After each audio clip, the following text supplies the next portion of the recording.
নমস্কার, আমি শোভন আচার্য। দর্শক বন্ধু অনেকেই আমাকে ফোন করছেন যে দাদা, বাস্তু নিয়ে কি আপনি কোনো কাজ করেন? 100% করি। তো বাস্তু যাদের সমস্যা, নতুন বাড়ি করেছেন, বাড়ি করে কাউকে না দেখিয়ে বাড়ি করে ফেলেছেন, কিন্তু দেখছেন সেই বাস্তুতে যার নামে বাড়িটা বানিয়েছেন সেই মানুষটা হঠাৎ অসুস্থ হয়ে পড়ল। আপনার বাস্তু খারাপ নেই তো? দেখতে হবে সেই বাস্তুটা খারাপ রয়েছে কিনা, বা আপনার বাড়ির মেন দরজা থেকে পেছন পর্যন্ত ক্লিয়ার রাস্তা রয়েছে তো, সেটাও দেখতে হবে। আর উত্তর এবং পূর্ব দিকের কোণটাকে আমরা বৃহস্পতির স্থান কিন্তু বলি বাস্তুর ছবনে। তো সেই উত্তর এবং পূর্ব দিকের কোণ, যেটা ঈশান কোণ আমরা ধরি, সেই ঈশান কোণটা পরিষ্কার পরিচ্ছন্ন আছে তো? কারণ সেই বাস্তুটা হচ্ছে ঈশান কোণের মেন ভিত। সেই ভিতটা যদি ঠিক না থাকে তাহলে আপনার বাড়ির প্রবলেম আসবে, বিভিন্নভাবে সমস্যা জড়িয়ে পড়বেন, এবং যার নামে আপনার বাড়িটা তৈরি করা হয়েছে সেই মানুষটা কিন্তু অসুস্থের মধ্যে জীবনযাপন করবে। কারণ বাস্তুর মেন অংশীদার হচ্ছে বৃহস্পতি, যেটা ঈশান কোণ দেখে আমরা বাস্তু তৈরির প্রেডিকশন তৈরি করি।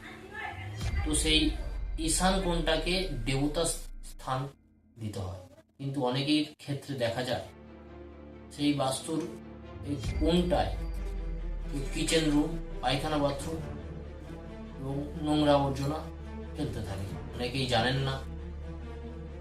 তো সেই ব্যক্তিদেরকেই বলবো, যারা জানেন না, যারা জেনে বুঝে করে ফেলেছেন, তো সেই সব ব্যক্তিদের উদ্দেশ্যে একটাই কথা বলবো, ফ্যামিলির যাতে প্রবলেম না আসে। যদি সবাই সুখে শান্তিতে থাকতে চান, বা আপনার বাস্তুটাকে বাঁচিয়ে রাখতে চান, কারণ আপনারা বাঁচলে আপনাদের সংসার থাকবে, ঘর বাড়ি থাকবে, সবই থাকবে। যদি আপনারা অসুস্থ হয়ে পড়ে তাহলে কি করে আপনারা থাকবেন সেই জায়গায়? তো সেই সব ব্যক্তিদের বলি, আপনারা ওই জায়গাটাকে দেবতার স্থান তৈরি করুন, পরিষ্কার পরিচ্ছন্ন রেখে আপনার কিচেন রুম হোক, পায়খানা বাথরুম হোক, ওই জায়গা থেকে সরিয়ে নিয়ে যান।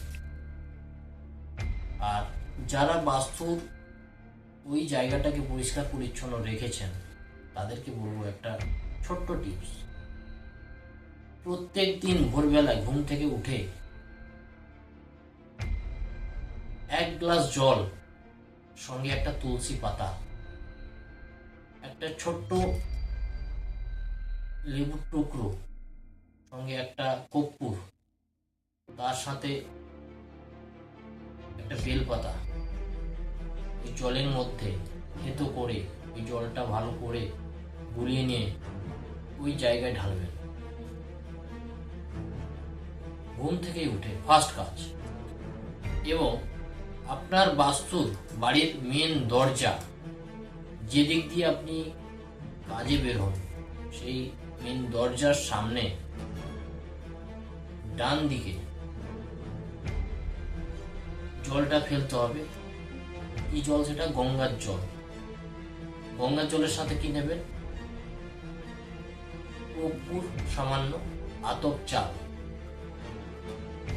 ওই গঙ্গার জলের মধ্যে ফেলে ওই জলটা যাওয়ার সময় না ফেলে তার আগে, বেরোনোর আগে ফেলে দিয়ে তারপরে বেরোবেন।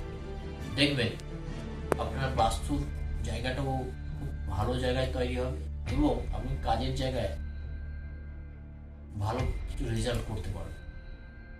এরকম দিকগুলো তৈরি করতে হবে আপনাদের। অনেকের ক্ষেত্রে দেখা যায় অনেকের বাড়িতে পুকুরের, গ্রামে গঞ্জে যেটা বলি, পুকুরের পাশে বাড়ি বানিয়ে ফেলেছেন, কিন্তু সেই বাড়ির ছায়াটা কিন্তু পুকুরের উপর গিয়ে পড়ছে। এটা করা যাবে না, সেটা কিন্তু বড় ক্ষতির জায়গা বাস্তু। আবার কেউ কেউ এমন কাজ করে বসে, অনেকেই মানতে চান না বাস্তুর এমন এমন ক্ষতিকর জিনিস আছে বাস্তুর মধ্যে, সেগুলো আপনাদেরকে মানতে হবে। না মানলে কিন্তু খুব প্রবলেমের জায়গায় চলে আসবে এবং বাস্তুর থেকে আপনার শত্রুও তৈরি হতে পারে, যে শত্রু আপনার বড় ক্ষতি করে দেবে, উঠে দাঁড়ানোর মতো আপনি জায়গা পাবেন না। সেই সব সমস্যাগুলোকে আপনাদের সমাধান করতে হবে।